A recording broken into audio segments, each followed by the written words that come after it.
तो यश, आज हम क्या सीखने वाले हैं? आज हम बात करेंगे थोड़ी बहुत स्ट्रैटेजीज़ के लिए कि क्या क्या लोग ट्रेडिंग के टाइम पे स्ट्रैटेजीज़ यूज़ करते हैं। एंड बहुत सारे क्वेश्चंस ऐसे आते हैं कि हमें भी कोई क्रिप्टो ट्रेडिंग में या फॉरेक्स ट्रेडिंग के ऊपर स्ट्रैटेजीज़ समझाओ। तो स्ट्रैटेजीज़ एक ऐसी चीज़ है जो कभी भी मेरे हिसाब से कोई बंदा किसी को स्ट्रैटेजी दे नहीं सकता। दे नहीं सकता। हाँ, ओके। बट उसको सिखा सकता है कि स्ट्रैटेजी बनाई कैसे जाए। आज इसी के ऊपर मेन डिस्कशन रहेगी। ठीक है, इसका क्या मतलब है? दे नहीं सकता, सिखाई जा सकती है? स्ट्रैटेजीज एक ऐसी चीज़ है जो हर किसी के लिए डिफरेंट होती है, बट लोग इस चीज़ को एक्सेप्ट नहीं करते। बेसिकली स्ट्रैटेजीज, अगर मेरी एक x amount of capital, let's say मेरी कैपिटल है 10 लाख रुपीज़, आपकी कैपिटल है 50 लाख रुपीज़, जो मेरा रिस्क टेकिंग एपेटाइट है वो 10% का है। मतलब मैं 1 लाख रुपए का रिस्क ले सकता हूँ। आपकी कैपिटल 50 लाख रुपीज़ की है, आपका जो रिस्क टेकिंग एपेटाइट है वो है लेट्स से 5%। आप मतलब 2.5 लाख रुपए का रिस्क ले सकते हो। मनी टर्म्स में आप मेरे से ज़्यादा रिस्क ले रहे हो, बट परसेंटेज टर्म्स में आप मेरे से कम रिस्क ले रहे हो। अब अगर मेरी एक स्ट्रैटेजी है जिसपे मैं आपको बोलता हूँ कि मेरा रिस्क पर ट्रेड 10% है, अब आप तो वो ट्रेड ले ही नहीं सकते, बट मैंने स्ट्रैटेजी अपने हिसाब से बना रखी है। अब सबसे बड़ी प्रॉब्लम क्या होती है कि जब ऐसी स्ट्रैटेजीज बनती हैं तो लोग फोर्सफुली उसको फॉलो करने की कोशिश करते हैं कि यार इससे प्रॉफिट बन जाएगा। स्ट्रैटेजी में सबसे बड़ी प्रॉब्लम ये है कि उसमें कभी भी इमोशंस को हम फैक्टर इन नहीं करते। अब ये डिपेंड करता है कि बंदे की प्रेजेंट सिचुएशन क्या है। अब लेट्स से आपकी कैपिटल बड़ी है बट आपकी एज, फॉर एग्जांपल एक बंदे की एज है 40 ईयर्स, मेरी एज है 20 ईयर्स। अब मेरे पास अभी बहुत साल पड़े हैं कि मैं अपनी लाइफ धीरे धीरे बना सकता हूँ, मैं फाइनेंशियली स्टेबल हूँ अपनी फैमिली की तरफ से। आपके पास एक फैमिली है जो कि आपको प्रेशर है, आपको अपनी फैमिली को हर महीने आपको पैसा चाहिए। आपके पास कैपिटल ज्यादा है बट तब भी आपको हर महीने पैसा चाहिए। तो यहाँ पे रिस्क टेकिंग कैपेबिलिटी कम हो गई। यहाँ पे मेरी रिस्क टेकिंग एपेटाइट मेरा बहुत ज्यादा है, तो मैं अपनी लाइफ में वो रिस्क ले सकता हूँ जो अपनी लाइफ में आप रिस्क नहीं ले सकते। तो ये चीजें कभी भी किसी स्ट्रैटेजी में फैक्टर इन नहीं होती है। जब भी कोई बंदा एक स्ट्रैटेजी सिखाता है वो ये नहीं सिखाता है कि आप कौन से एज ग्रुप में हो, आपका माइंडसेट क्या है। हो सकता है कि एक 20 साल का ही एक और बंदा हो बट उसके ऊपर एक फाइनेंशियल प्रेशर हो, ठीक है, या उसकी फैमिली उसको सपोर्ट नहीं कर रही है, उसको 1 साल में ही अपने लिए कुछ करना है, उसके पास पैसे नहीं है, या उसके पास 1 लाख रुपए है बट इसके बाद उसके पास कुछ नहीं है, तो उसका वो फाइनल अमाउंट है। अगर मेरी स्ट्रैटेजी ये कहती है कि आप 10 ट्रेड लोगे, आपको 7 ट्रेड में प्रॉफिट होगा, 3 ट्रेड में आपको लॉस हो सकता है फ्रॉम दिस स्ट्रैटेजी।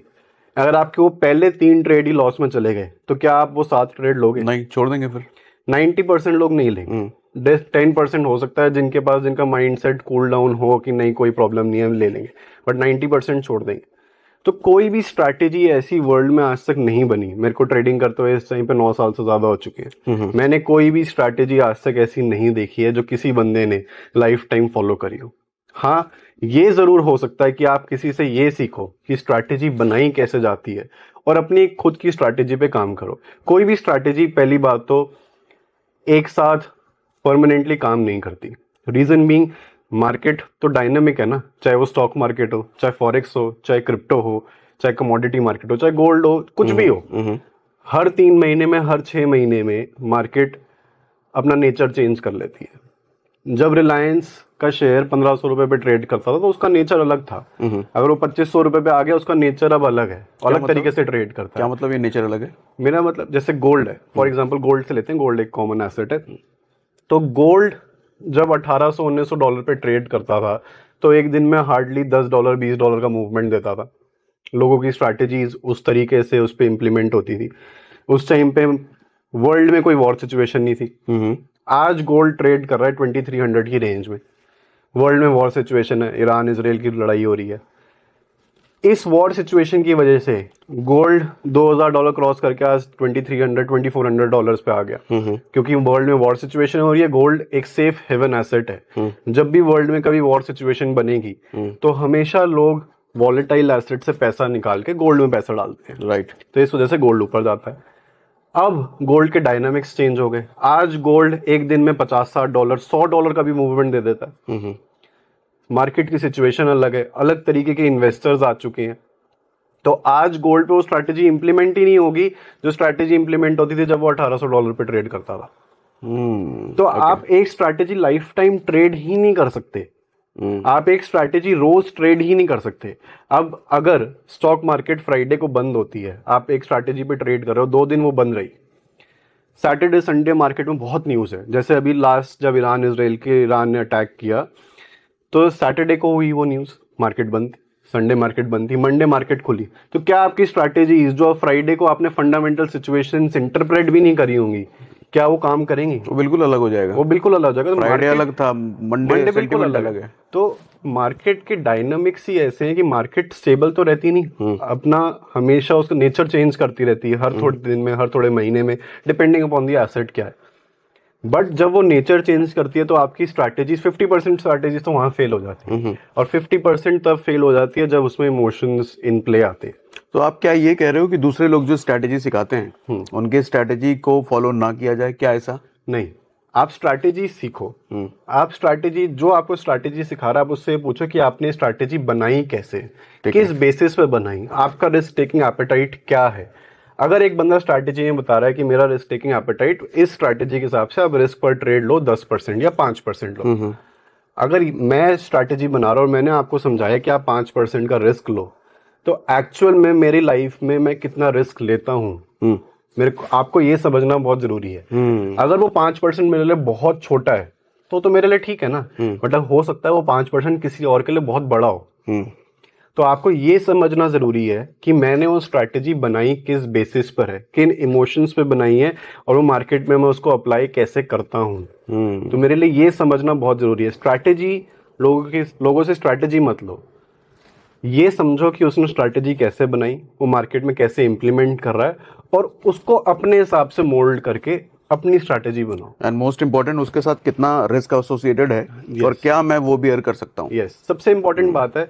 देखो, ट्रेडिंग और इन्वेस्टिंग, लोगों को लगता है ट्रेडिंग और इन्वेस्टिंग फंडामेंटल एनालिसिस है, इन्वेस्टिंग, और ट्रेडिंग टेक्निकल एनालिसिस है। ये ट्रेडिंग का सबसे छोटा पार्ट है। टेक्निकल एनालिसिस एक ऐसी चीज है जो बंदा 1-2 महीने में सीख जाता है। फंडामेंटल एनालिसिस ऐसी चीज है जो बंदा 1 से 2 साल में भी सीखता है। बट अगर मेरे को पता है कि मैंने बिटकॉइन खरीदा है $60,000 पे, इन्वेस्ट करा है फॉर 5 ईयर्स, और मेरे को पता है कि ये 5 साल बाद $2 लाख पे होगा या $3 लाख पे होगा, तो क्या मैं उसको होल्ड करूंगा जब वो $20,000 पे आ गया? अब मेरे फंडामेंटल्स के हिसाब से तो वो 5 साल बाद होगा $2 लाख पे, बट क्या मेरी साइकोलॉजी मेरे को $20,000 पे उसको होल्ड करने देगी? शायद नहीं, डर होगा। तो analysis is the smallest part of trading and investing. 80 to 90% part depend करता है साइकोलॉजी। ओके, कि आप अपने ऊपर कितना कॉन्फिडेंस रखते हो, या ओवर कॉन्फिडेंस तो नहीं रखते। क्योंकि अगर मेरे को पता है कि मेरी XYZ स्ट्रैटेजी है और वो काम करेगी, बट मैं साइकोलॉजी उसको फॉलो नहीं कर पाता, उसको इमोशनली फॉलो नहीं कर पाता, तो मेरा प्रॉफिटेबल ट्रेड भी लॉस में कन्वर्ट हो जाएगा। बट एनालिसिस कितनी मेरी सॉलिड है, इसी बात पे तो डिपेंड करेगा कि कॉन्फिडेंस सही है गलत है। नहीं, आपका एनालिसिस कितना सॉलिड है, आपका एनालिसिस क्या है? लोग बहुत तरीके का एनालिसिस करते हैं मार्केट में। कोई प्राइस एक्शन यूज करता है, कोई इंडिकेटर्स यूज करता है, कोई अलग अलग चीजें एस्ट्रोलॉजिकली ट्रेडिंग करते हैं, कोई 10 चीजें 100 चीजें होंगी मार्केट में, और हर एक चीज अप्लाई होती है। ऐसी कोई चीज नहीं है जो अप्लाई नहीं होती है। बट तब भी लोग समझ के कि ये चीज सही है, उसमें पैसा नहीं बना पाते। रीजन, कोविड में मार्केट क्रैश हुई, कितने लोग होंगे 100 में से जिन्होंने, निफ्टी जब 7,500 पे आ गया, तो कितने लोगों ने 800-900 रुपए पे रिलायंस का शेयर खरीदे? बहुत कम, बहुत कम। आपको दिख रहा है कि मार्केट नीचे गिर रही है, रिलायंस जैसा शेयर जो 1,600 रुपए पे ट्रेड कर रहा था, आज 900 रुपए आ गया, तब भी लोगों ने नहीं खरीदा। पता है ना कि रिलायंस जैसी कंपनी तो नहीं डूब सकती। रिलायंस डूबना मतलब इंडिया का सबसे बड़ा हिट, बट तब भी लोगों ने नहीं। फिर भी एक डर था, अब तो कुछ होगा ही नहीं, अब सारा ही खत्म हो जाएगा। हाँ, तो पता है ना, आपको कॉन्फिडेंस है ना कि ये यहाँ से ऊपर चला जाएगा। HDFC बैंक इंडिया का one of the largest bank है, हर 1 किलोमीटर 2 किलोमीटर पे उसकी ब्रांच है, तो क्या वो खत्म हो जाएगा? बट तब भी लोगों ने नहीं खरीदा। तो लोगों को पता है, कॉन्फिडेंस है कि ये चीजें काम करती हैं, बट लोग तब भी उस चीज को ट्रेड नहीं कर पाते, क्योंकि उनको, अब मार्केट में अभी क्रैश आया, क्रिप्टो मार्केट्स बैडली नीचे गिरी, ठीक है, about because of the war. क्योंकि सैटरडे को वो न्यूज थी, उस टाइम पे सारी मार्केट्स बंद थी, सिर्फ क्रिप्टो मार्केट खुली थी और सारा फॉल क्रिप्टो में आया। नीचे गिर रही है मार्केट, सब जिनके बाय पोजीशंस चल रही हैं वो अपनी पोजीशंस बचाने में लगे हुए हैं, और जिनके पास कोई पोजीशन चल रही है वो तब भी नहीं खरीद रहे, क्योंकि ये तो और गिर सकता है। ठीक है, पहले भी ये 70,000 65,000 से 20 पे आया था, अब वापस 60 पे आ गया, वापस और नीचे आ जाएगा। अब यहाँ पे स्ट्रैटेजी क्या होती है कि यार मेरे पास आज 100 रुपए हैं, ये और नीचे गिर सकता है, बट हो सकता है यहाँ से ऊपर भी चला जाए। 50-50% सिनेरियो है, राइट। तो आज मैं 50% खरीद लेता हूँ, अगर और नीचे गिरेगा तो 50 और खरीद लूंगा। ये एक सिंपल स्ट्रैटेजी है, ये भी स्ट्रैटेजी है, ठीक है, बट लोग ये भी नहीं करते। आपको कॉन्फिडेंस है ना कि वो ऊपर चला जाएगा, बट तब भी नहीं करोगे। ओके, ठीक है। तो अब पैसा कैसे बनाया जाए क्रिप्टो में, थोड़ा ये बताओ सर। सो देखो, एक सिंपल लॉजिक है, सिर्फ क्रिप्टो नहीं, पूरी मार्केट का एक सिंपल लॉजिक पे काम करती है, जिस डिमांड एंड सप्लाई। इसके अलावा मार्केट किसी लॉजिक पे काम नहीं करती, कोई भी मार्केट। मैं सिर्फ क्रिप्टो की बात नहीं कर रहा, forex, commodity, share market, real estate market, या कोई भी मार्केट जो वर्ल्ड में एग्जिस्ट करती है, वो सिर्फ डिमांड एंड सप्लाई पे काम करती है। सिंपल इकोनॉमिक्स, ठीक है, जो हम 9th-10th क्लास में समझ लेते हैं। ठीक है। सो एक छोटा सा इसमें एग्जांपल देते हैं।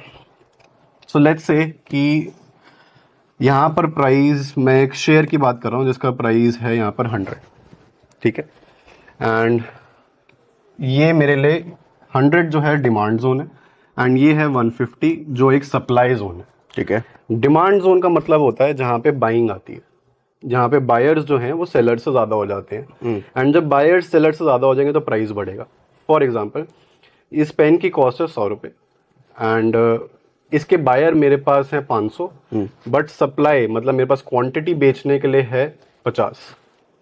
तभी 100 में नहीं बिकेगा, 200-300 में तो मैं बिकेगा। इसका प्राइस बढ़ाता रहूंगा कि बायर जो है वो कम होते रहे, एंड इसका प्राइस बढ़ बढ़ के जब मेरे पास एंड में 50 बायर बचेंगे तब तक इसका प्राइस 500, 600, 700 चला गया होगा, राइट। ठीक है। तो मेरे को डिमांड जोन का मतलब जहां पर बाइंग आएगी, जहां पर प्राइस ऊपर जाना शुरू होगा, और सप्लाई जोन मतलब जहां पर सेलर ज्यादा है, बायर्स कम है, ठीक है, तो प्राइस नीचे गिरेगा। अब सपोज मेरे पास इस पेन की क्वांटिटी बेचने के लिए 500 है और बायर 50 ही है, तो मेरे को सेल लगानी पड़ेगी, राइट। प्राइस नीचे गिराना पड़ेगा, तभी बायर्स आएंगे। तो 100 एक ऐसा पॉइंट है, हम टेक्निकल एनालिसिस में एक सिंपल रूल फॉलो करते हैं, दैट हिस्ट्री रिपीट्स इटसेल्फ। जो चीज हिस्ट्री में हुई है वही चीज फ्यूचर में होगी, और यही चीज टेक्निकल एनालिसिस का, ट्रेडिंग का जिस्ट है। ये एक लाइन, यही कोर है। इसके अलावा आपको लाइफ में कभी भी आप किसी भी ट्रेडिंग में किसी भी पॉइंट पे फंस जाओ, ये लाइन आपको आंसर देती है, ठीक है। कैसे? एक फंडामेंटल एनालिस्ट है जिसने एनालाइज करा कि भाई ये शेयर है, अंडर वैल्यूड है, एक फंड हाउस है लेट्स से, उसने इस शेयर को बाय करना शुरू करा, तो 100 पे बाइंग आई और प्राइस गया 150 तक। 150 पे उसको लगता है कि भाई अब ये ओवर वैल्यूड हो चुका है, अब इसको बेच देना चाहिए, अब ये यहाँ से और ऊपर नहीं जा सकता, अभी कंपनी का शेयर ओवर वैल्यूड है, उसने बेचना शुरू करा। अब टेक्निकल एनालिसिस क्या कहता है कि जब ये 100 पे आएगा हम इसको तब खरीदेंगे, क्योंकि हिस्ट्री में बाइंग 100 पर ही हुई थी, तो आगे भी जब भी बाइंग होगी तो 100 पर ही होगी। बट मार्केट में जब ट्रेडर्स आते हैं, न्यू कमर्स आते हैं, बिगनर्स आते हैं, हम जैसे लोग आते हैं, वो बीच बीच में खरीदना शुरू कर देते हैं, क्योंकि उनको लगता है 150 पे था, अब 75 ये 125 आ गया तो खरीद लो, 130 आ गया खरीद लो। नहीं खरीदना। टेक्निकल एनालिसिस एक कहता है कि आप इस रूल को फॉलो करो, जब ये 100 आएगा तब बाय करो, क्योंकि तब ये परफेक्टली अपने डिमांड जोन में है। तो ये मेरा बाइंग पॉइंट है, ये मेरा एंट्री पॉइंट है। डिमांड जोन को हम टेक्निकली लैंग्वेज में कहते हैं सपोर्ट। बट एक नया आदमी कैसे जाने कि यही डिमांड जोन है? क्योंकि यहाँ से मेरे को दिख रहा है ना क्लियरली कि ये बाइंग स्टार्ट यहाँ से, बड़ी बाइंग यहाँ पर हुई है, स्टार्ट यहाँ से हुई है। आपने देखना है कि बाइंग इस ट्रेंड का स्टार्टिंग पॉइंट क्या है, वो मेरा डिमांड जोन है। ओके, इसमें कोई मैथ्स नहीं है, कुछ नहीं है, एक सिंपल ड्राइंग है। आपने देख लिया कि आपके इस ट्रेंड का बाइंग पॉइंट क्या है, स्टार्टिंग पॉइंट क्या है, वो आपका डिमांड जोन है, ठीक है। जब वापस उस पे आएगा तो खरीदना है, नहीं आया तो नहीं खरीदना। और इसकी क्या श्योरिटी है कि वापस यहाँ पे आएगा ही? नहीं, कोई श्योरिटी क्या नहीं। पता वापस बढ़ता चला जाए। तो कोई नहीं, एक ही एसेट थोड़ी ना है। आपके पास कितने शेयर है ट्रेड करने के लिए? हजारों। कितनी करेंसी है ट्रेड करने के लिए? हजारों।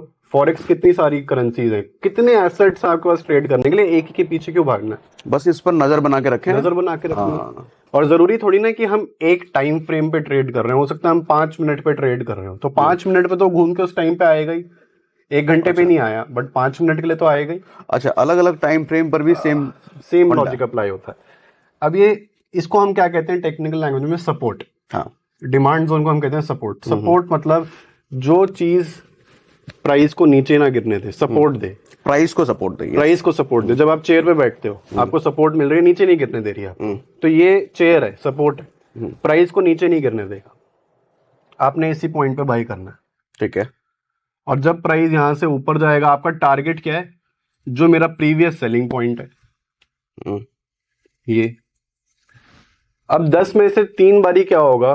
3 बारी 4 बारी ये इस यहां से भी बाइंग नहीं आएगी, हो सकता है ये और नीचे चला जाएगा, तो 3 बारी आपका नुकसान हुआ। बट 7 बारी आपको यही चीज फायदा देगी। अब इसमें मैं कोई भी मैच नहीं लगा रहा, मैं आपको ये नहीं बता रहा कि आप इतना % रिस्क लो, मैं आपको ये नहीं बता रहा आप इतनी कैपिटल डिप्लॉय करो, मैं आपको ये बता रहा हूँ ये मार्केट की इकोनॉमिक्स है। अगर एक प्रॉपर्टी है, आप उसका भी ऐसे चार्ट बना सकते हो कि इस प्रॉपर्टी का प्राइस आज से 2 साल पहले इतना था, तो जब ये इतना आएगा तो मैं खरीदूंगा, नहीं तो मेरे को खरीदना ही नहीं है। ये डिसीजन आपने लेना है। देखो, taking no position in the market is also a position, कि आपने ये डिसीजन लिया कि अभी मैं कोई ट्रेड लूंगा ही नहीं। ये भी आपकी एक पोजीशन है ना, एक माइंडसेट है। एक होती है पोजीशन लेना और एक होता है ना लेना। वो भी तो एक पोजीशन ही है कि आपने सोचा कि अभी मार्केट ट्रेड करने लायक ही नहीं है। लोग ये कंट्रोल नहीं कर पाते, वो यहीं पे बाय कर लेंगे, वो और नीचे चला जाएगा, वो यहीं पे बाय कर लेंगे। ठीक है, ये मार्केट की प्रॉब्लम है, क्योंकि ये चीज कभी भी ऐसे सीधी सीधी नीचे नहीं आती। इसको समझते हैं कैसे जाएगा। सो लेट्स से कि एक ट्रेंड शुरू कैसे होता है? मार्केट में बाइंग आएगी, प्राइस ऊपर गया, ठीक है। ऊपर कौन लेके जा रहा है? जो मार्केट को मूव कर रहे हैं, ऑब्वियसली कोई ऑपरेटर है, कोई एनालिस्ट है, कोई फंड हाउस है, उसने यहाँ पे बाइंग शुरू करी। हम यहाँ पर एंटर करें, जो थोड़े से एडवांस ट्रेडर्स हैं, प्राइस ऊपर, हमारा प्रॉफिट में गया, हम प्रॉफिट में। जो बिल्कुल बिगनर्स हैं उसने यहाँ पर एंटर करा, और जो बिल्कुल ही अनलकी बंदे हैं, इनकी किस्मत ही खराब है, उन्होंने यहाँ पर एंटर करा। ये बाय कर रहा है, हम सारे भी बाय कर रहे हैं, तो सेल कौन कर रहा है? अब कोई भी नहीं। मार्केट ऊपर जाना बंद हो जाएगी, क्योंकि सेलर्स ही नहीं बचे ना। आप खरीदोगे किससे? राइट। अब ये बंदा जो मार्केट चला रहा है, इसको तो सेलर चाहिए ना मार्केट में। ये ऊपर कैसे लेके जाएगा? खरीदेगा किससे? और अगर आप पैसा बना रहे हो और मैं मार्केट ऊपर लेके जा रहा हूं, मैं भी पैसा बना रहा हूं, तो लूज कौन कर रहा है? मेरे को तो ये चाहिए ना कि आप लूज करो, तो ही तो मैं बनाऊंगा, क्योंकि आपकी जेब से निकल के मेरी जेब में आएगा ना। Right. Somebody's loss is somebody's profit. जब आप लूज करोगे तभी तो मैं प्रॉफिट कमाऊंगा। तो यहाँ पर यही बंदा सेलिंग लेके आएगा और प्राइस को नीचे गिराएगा। अब जिसने यहाँ एंटर करा उसका तो अकाउंट ही खत्म हो गया। ये वाला बंदा लॉस में, पैनिक में एग्जिट कर देगा। ये जो प्रॉफिट में आया था वो नो प्रॉफिट नो लॉस में आ चुका है, तो ये भी एग्जिट कर देगा कि भाई इतना प्रॉफिट देख लिया, वापस लॉस में आ गया, जितना है वो तो बचाऊं। राइट। जैसे ही सारे एग्जिट करेंगे, प्राइस वापस ऊपर, फिर सबने वापस एंटर करा, फिर प्राइस वापस नीचे, सब वापस बाहर, फिर प्राइस वापस ऊपर। ये है अप ट्रेंड, इसको कहते हैं अप ट्रेंड। तो मेरे को ये बायर नहीं बनना है, मेरे को ये वाला बायर बनना है। अप ट्रेंड में लोग कहते हैं ट्रेड विद द ट्रेंड। आपने ये लाइन बहुत ज्यादा सुनी होगी, मैं इस लाइन को बिलीव नहीं करता। क्योंकि ये अप ट्रेंड है। क्या आपको पता है आप कहाँ बाय करके सस्टेन करते रहोगे? आपने हमेशा एक और लाइन सुनी होगी, हम बाय करते हैं, हमारा स्टॉप लॉस हिट होता है और प्राइस ऊपर चला जाता है। ये बहुत कॉमन लाइन है। ये यही लोग हैं जो बीच बीच में घुसते हैं, बाय भी करेंगे, प्राइस ऊपर भी जाएगा, बट उनके लॉस हिट हो जाएंगे, उनके स्टॉप लॉस हिट होंगे ही होंगे। अप ट्रेंड में आप कभी भी बाय करके पैसा नहीं बना सकते। अप ट्रेंड में आप सेल करके पैसा बनाते हो। कैसे? जब ये बंदा अपना प्रॉफिट बुक करेगा तो क्या करेगा? बाय ट्रेड को एग्जिट करेगा, मतलब सेल करेगा। राइट। तो जब ये सेल करेगा तो ये इस ट्रेंड को चेंज करेगा। तो जब ये इस ट्रेंड को चेंज करेगा तो ये पॉइंट है आपका सेलिंग का। तो हमें ये समझना है कि ये बंदा कैसे सोच रहा है, हमें यहां पर ट्रेड नहीं लेने हैं। फिर जब प्राइस गिर के वापस इसी पॉइंट पर आया तो ये हमारा बाइंग पॉइंट है। बट हम क्या करते हैं कि ये उसका सेलिंग पॉइंट है, ये उसका बाइंग पॉइंट है, हम इसी में घूमते रहते हैं। एक डर होता है ना कि वापस आएगा ही नहीं, अब तो चला जाएगा, अब तो चला जाएगा और छोड़ दो उस करेंसी को ना, उस एसेट को ही छोड़ दो। सारे एसेट तो ऐसे नहीं करेंगे, कोई 100 में से कोई एक तो आपके हिसाब से चलेगा। कोई एक तो यहाँ पर आएगा, 100 में से हम ये तो नहीं कह सकते कि एक भी नहीं आएगा। ठीक है, तो आप इसी प्रिंसिपल पर ट्रेड करते हो? सिर्फ यही।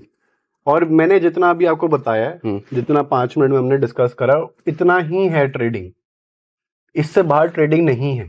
बट फंडा इसके बीच में नहीं घूम रहा कि कहाँ कौन सा पॉइंट, कैसे, किस मोमेंट पे एंट्री, किस मोमेंट पे एग्जिट? अगर आप सिंपल सा लॉजिक समझो, आपने यहाँ पर बाय करा है, मेरा रिस्क कितना है, मैं छोटे छोटे स्टॉप लॉस नहीं लेता। ठीक है, मैं यहाँ नहीं लगाऊंगा क्योंकि वो हिट करके ऊपर ही जाएगा। मेरे को चाहिए कि मैं मार्केट में सस्टेन करूं, तो मेरे हिसाब से तो मेरा स्टॉप लॉस इतना बड़ा है और मेरा टारगेट मैं यहां तक भी लेकर चलूंगा तो इतना है। लगभग आप देखोगे तो ये 1:1 है। हाँ, जितना रिस्क उतना रिवॉर्ड। अगर मैं यहां बाय करता हूं, मैंने 1 महीना कोई ट्रेड नहीं लिया, खाली बैठे रहो, मैं यहां बाय करता हूं, अब रिस्क कितना है इतना, रिवॉर्ड कितना है? आपने 10 ट्रेड लिए या 20 ट्रेड लिए, 15 प्रॉफिट में गए, 5 लॉस में गए। आपने जितना 1 महीने में पैसा कमाया है उतना मैं एक ट्रेड से 1 महीने में कमा लूंगा। दिक्कत ये है कि बंदे 1 महीने खाली नहीं बैठ पाएंगे। ये साइकोलॉजी है, 1 घंटे नहीं बैठ पाएंगे खाली। इसमें ट्रेडिंग का कोई लेना देना नहीं है। इसमें देखो टेक्निकल एनालिसिस कहीं नहीं आया, स्ट्रैटेजी मैंने आपको ही बता दी, बट मैं आपको जब समझा रहा हूं कि बंदे 1 महीना नहीं खाली बैठ पाएंगे, ये मैं इमोशंस की बात कर रहा हूं।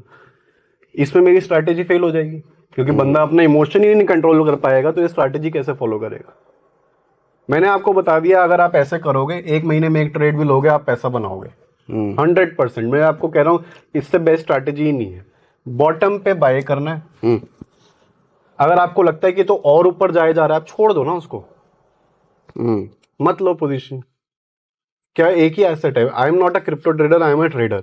मेरे को जिस मार्केट में जगह मिलेगी, अपॉर्चुनिटी मिलेगी, मैं उस मार्केट में ट्रेड करूंगा, चाहे वो क्रिप्टो है, चाहे वो फॉरेक्स है, चाहे वो कमोडिटी है, चाहे वो इक्विटी है। हजारों एसेट्स हैं आपके पास, आप ये तो नहीं कह सकते ना कि हजारों में से आपको एक भी नहीं मिल रहा। नहीं, ऐसा नहीं हो सकता, ऐसा तो किसी दिन भी नहीं हो सकता। ये तो प्रोबेबिलिटी है ही नहीं। कभी ना कभी कहीं ना कहीं बाइंग चल रही होगी। मार्केट का एक सिंपल लॉजिक हुआ करता था क्रिप्टो से पहले, जब क्रिप्टो नहीं चला था इतना। गोल्ड ऊपर जाता था तो स्टॉक मार्केट नीचे आती थी, स्टॉक मार्केट ऊपर जाती थी तो गोल्ड स्टेबल होता था, नीचे आता था। क्यों? क्योंकि लोग या तो गोल्ड में पैसा लगाएंगे या तो स्टॉक मार्केट में लगाएंगे। अगर गोल्ड ऊपर जा रहा है तो वो स्टॉक मार्केट से बाहर पैसा आ रहा है और गोल्ड में एंटर कर रहा है। राइट। तो जब मार्केट के पास इतना पैसा नहीं है कि वो दोनों एसेट्स को एक साथ ऊपर ले जाए, तो आप कैसे दोनों में लगा दोगे? तो अभी ये कैसे हो रहा है? अभी करंट सिचुएशन में ये इस वजह से हो रहा है कि मार्केट के डायनामिक्स चेंज हो रहे हैं। जो सिचुएशन आपने पिछले 50 सालों में वॉर सिचुएशन ही देखी, आप इस साल देख रहे हो, कोविड देख रहे हो, तो मार्केट ने अपने डायनामिक्स ही चेंज कर दी है। दैट इज वाई ये सिचुएशन ऐसी बन रही है। बट तो पैसा तो दोनों तरफ लग रहा है। नहीं, पहले गोल्ड से निकलता था तो स्टॉक में जाता था। पहले जब गोल्ड ऊपर गया तो क्रिप्टो करेंसी 65 से $20,000 पर बिटकॉइन आ गया, तो सेलिंग वहां ही कहीं ना कहीं हमेशा सेलिंग चल रही होगी, क्योंकि इतना पैसा मार्केट में नहीं है कि सारे एसेट क्लासेस ऊपर चले जाए। ओके। अगर डॉलर ऊपर जा रहा है तो रुपीस नीचे जा रहा होगा। कोई ना कोई एसेट में जरूर सेलिंग चल रही होगी किसी और एसेट को ऊपर ले जाने के लिए। परफेक्ट, ठीक है। ये मार्केट का सिंपल लॉजिक है, बट हम यहाँ पे इमोशंस जब डाल देंगे तो आप इसको अप्लाई नहीं कर पाओ। इमोशंस कहने का मतलब वो 1 महीने खाली बैठने वाली बात। हाँ, आप खाली नहीं बैठ सकते। तो इतना ही है ट्रेड करने के लिए बेसिक? टेक्निकल एनालिसिस यही है डिमांड। मैं टेक्निकल एनालिसिस इकोनॉमिक्स के ऊपर बना हुआ है। ठीक है। इकोनॉमिक्स में एक चीज है जिसको हम कहते हैं normal distribution method. Normal distribution method मतलब क्या होता है कि एक सिंपल सी बेल है। कोई नहीं, इसको नेक्स्ट ले लेते हैं। एक सिंपल सी बेल है, बेल शेप में जब आप घंटी बजाते हो मंदिर में, तो वो पहले इधर जाती है, फिर इधर जाती है, ऐसे ऐसे यहाँ पे टकराएगी और फिर एंड में कहाँ आती है? बीच में। बीच में मतलब एवरेज। मतलब अगर एक चीज आपने 100 रुपए पे खरीदी है और फिर आपने 200 पे भी खरीदी है, तो आपका एवरेज बाइंग प्राइस क्या है? 150। ठीक है। तो इसका मतलब टेक्निकल एनालिसिस ये कहता है कि प्राइस कहीं पर भी घूम कर चला जाए, वापस अपने एवरेज पर ही आएगा। ओके। तो ये सिंपल रूल है टेक्निकल एनालिसिस का। बाइंग पॉइंट हमेशा यही है, बट लोग ये नहीं समझ पाते। तो ये डिमांड जोन है, बट लोग ये नहीं समझ पाते। इकोनॉमिक्स है, टेक्निकल एनालिसिस क्या है या फंडामेंटल एनालिसिस क्या है, बेसिक इकोनॉमिक्स जो हम 8th-9th क्लास में सीख लेते हैं, उसी के ऊपर बेसिस पे बनाई गई है। डिमांड एंड सप्लाई, जहां पर बायर घुस रहा है आपको उधर घुसना है, जहां सेलर बाहर निकल रहा है आपको उधर बाहर निकल जाना है। जब आप उसके बीच में खेलना शुरू कर देते हो, जब आप यहाँ डांस करना शुरू कर दोगे, तो वो चीज कभी भी नहीं बन पाएगी। आप कह रहे हो इधर जाएगा प्राइस, इधर जाएगा, मतलब 200 पे गया, 100 पे गया, 150 पे गया। इस हिसाब से अगर किसी स्टॉक की मैं बात करूं, तो वो 100 रुपए का स्टॉक तो घूम फिर के 100-200 के बीच भी घूमता रहेगा। वो कब 1000, कब 2000, कब 5000, वो कैसे होगा फिर? तो वापस एक और एग्जांपल लेते हैं। एक प्रोडक्ट जो होता है उसके 3 तरीके के प्राइसेस होते हैं, valued, over valued, under valued. ये 100 रुपए का पेन है, तो 100 रुपए मतलब करेक्ट वैल्यूएशन। अगर मैं आपको ये पेन मैं अपनी दुकान पे बेचना चाहूँ, तो क्या मैं इसको 120 का बेच सकता हूँ? नहीं, क्योंकि इसकी वैल्यू 100 है, मैक्सिमम रिटेल प्राइस इसका 100 है, तो 120 तो ओवर वैल्यूड हो गया। राइट। अगर आप मेरे को कोई ये बोलता, मैं आपको आके बोलता हूँ कि भाई मैं इस पेन का मैन्युफैक्चरर हूँ, MRP 100 है, आपको मैं 120 का दूंगा, फिर आप बेचोगे आगे, तो आप नहीं खरीदोगे। नहीं, आप कभी भी ओवर वैल्यूड चीजें नहीं खरीदते, ठीक है। अगर मैं आपको बोलूंगा ये 100 रुपए का और आपको मैं 100 का ही दे रहा हूँ, तब आप खरीदोगे। 100 का मैं आपको दे रहा हूँ, तब भी नहीं खरीदेंगे। नहीं खरीदेंगे, तो आप कोई प्रॉफिट ही नहीं कमा रहे ना। आपने 100 में मेरे से लेकर 100 में ही बेच दोगे। अगर मैं आपको बोलता हूँ मैं आपको 80 का दूंगा, तो आप खरीदोगे, तब समझ में आता है, क्योंकि आप प्रॉफिट कमाओगे। तो यहाँ पे ये 100 हुआ अंडर वैल्यूड, ये हुआ ओवर वैल्यूड, और ये हुआ वैल्यूड। हम यहाँ बाय करते हैं और यहाँ हम सेल करते हैं। जैसे ही प्राइस इधर आएगा, ओवर वैल्यूड हो गया, आपको अगर मैं मौका दूं कि 120 में आप बेच दो, आपका बिक सकता है, तो आप बेच दोगे, क्योंकि वो आपका ओवर वैल्यूड प्राइस है। तो ये बाय पॉइंट है, ये सेल पॉइंट है। अब एक सिचुएशन आती है जहां पर मैं इस पेन को और फैंसी बना देता हूँ, इसकी वैल्यू बढ़ गई, मतलब इसकी वैल्यू बढ़ गई, मैंने इसमें इसका कलर बदल गया, या इसमें कोई और मैंने टेक्नोलॉजी ऐड कर दिया, टेक्नोलॉजी डाल दी। अब इसकी MRP जो है वो 200 की है। अगर अब मैं आपको 120 में देता हूं, तो क्या आप ले लोगे? अब ले लेंगे, अब ले लोगे। पहले ही नहीं ले रहे थे क्योंकि ओवर वैल्यूड था, बट अब ये अंडर वैल्यूड हो गया है, मतलब इसकी वैल्यू बढ़ गई है। अब इसको अपने टर्म्स में समझते हैं कि अगर रिलायंस में एक बहुत अच्छी न्यूज आई कि रिलायंस ने कोलैबोरेशन करा है, रिलायंस के पास एक इन्वेस्टमेंट आई है, जैसे फेसबुक की इन्वेस्टमेंट आई, रिलायंस की वैल्यू बढ़ गई ना, रिलायंस की वैल्यू बढ़ गई, अब शेयर की प्राइस। तो इस वजह से जो चीज पहले ओवर वैल्यूड थी, जो सेलिंग पॉइंट था, ठीक है, अब वो बाइंग पॉइंट बन चुका है, क्योंकि चीज की वैल्यू बढ़ गई। जब तक उसकी वैल्यू कांस्टेंट है, तब तक यही प्राइस फॉलो होगा। जब उसकी वैल्यू बढ़ जाएगी तो प्राइस बढ़ गया। अब लेट्स से कि इसका प्राइस सस्ता हो गया, ये टूट गया, अब इसकी MRP 100 नहीं है, अब इसकी MRP 50 है, तो अब आप 80 में खरीदोगे? नहीं, अब ये नेगेटिव हो गई है। पहले 120 में खरीद रहे थे, अब 80 में भी नहीं लेंगे, अब 80 में भी नहीं लोगे। अब 80 जो पहले अंडर वैल्यूड था, जो पहले ये वाला पॉइंट अंडर वैल्यूड था, अब वो ओवर वैल्यूड हो गया। मतलब इसमें नेगेटिव न्यूज है, मतलब इस शेयर में लेट्स से एक कंपनी है जो बैंकरप्ट हो गई, नेगेटिव न्यूज है, वैल्यू गिर गई। राइट। तो जो चीज पहले ओवर वैल्यूड थी या अंडर वैल्यूड थी, अब वो ओवर वैल्यूड हो गई। अब पहले आप जिस पे खरीद रहे थे, अब आप उधर भी नहीं खरीदोगे। ये लॉजिक। परफेक्ट। तो आज हमने यस से बेसिक स्ट्रैटेजी सीखी, साइकोलॉजी सीखी, किस साइकोलॉजी पर कोई भी ट्रेड होता है, और ये बेसिकली प्रिंसिपल क्रिप्टो पर ही नहीं, दुनिया के किसी भी जगह पे ट्रेड करो तो यही अप्लाई होता है, राइट ना? किसी भी एसेट में आप ट्रेड कर लो, स्ट्रैटेजी एक ऐसी चीज है, जब कोई आपको सिखाता है तो उसमें अपने इमोशंस नहीं डालता, तो जब आप इमोशंस डाल देते हो तो वो स्ट्रैटेजी परफेक्ट हो जाती है। ट्रेडिंग बहुत सिंपल है, आपको अपने इमोशंस को ही कंट्रोल करना सीखना है, वही स्ट्रैटेजी है। Perfect. Thanks for coming Yash, thank you very much.